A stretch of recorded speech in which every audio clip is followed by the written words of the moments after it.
Sir ఇప్పుడు వర్కోసిల్ అని treatment అంటూ ఉంటారు. అసలు బేసిక్‌గా ఏంటి సార్? ఏ ప్రాబ్లమ్‌కి వస్తూ ఉంటుంది? సో, ఈ వారికోసిల్ అంటే ఏంటి అంటే ఆహ్, ఒకటి పాంపినిఫార్మ్ ప్లెక్సస్ ఆఫ్ వీన్స్ అనేవి ఉంటాయి వృషణాల పై భాగంలో. ఈ పాంపినిఫార్మ్ ప్లెక్సస్ ఆఫ్ వీన్స్ లోపల మానవుని లోపల ఒక బ్లడ్ సర్క్యులేషన్ అనేది ఒక సైకిల్ లాగా ఉంటుందనమాట.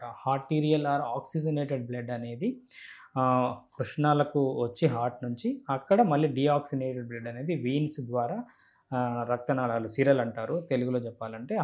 ధమనులు అంటారు ఆర్టరీస్ ఓకే. అంటే. సో, ధమనుల ద్వారా ఆర్టరీస్ ద్వారా వచ్చిన బ్లడ్ వీన్స్ ద్వారా సిరల ద్వారా మళ్ళీ బ్యాక్ వెళ్ళి ఆ సైకిల్ అనేది కంటిన్యూ అవుతా ఉంటుంది. సో, ఈ వారికోసిల్ రిలేటెడ్‌గా ఆ పాంపినిఫర్మ్ ప్లెక్సస్ ఆఫ్ అనే వీన్స్ అనేవి ఎన్‌లార్జ్ అవ్వడం వల్ల అక్కడ ఆ ఉబ్బడాన్ని వారికోసిల్ అంటారు.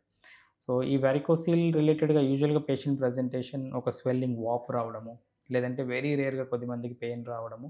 కామన్‌గా ప్రెజెంట్ అయ్యేది మాత్రం పెళ్ళైన తర్వాత ఎగ్జామినేషన్ కోసం వచ్చినప్పుడు, పిల్లల కోసం వచ్చినప్పుడు ఆ ఎగ్జామినేషన్‌లో వారికోసిల్ బయటపడితే వాళ్ళ స్పెర్మ్ కౌంట్స్ తక్కువున్నాయని తెలుసుకొని అప్పుడు వారికోసిల్‌ని డయాగ్నోస్ చేయడం జరుగుతుంది. Most of the times it is incidental.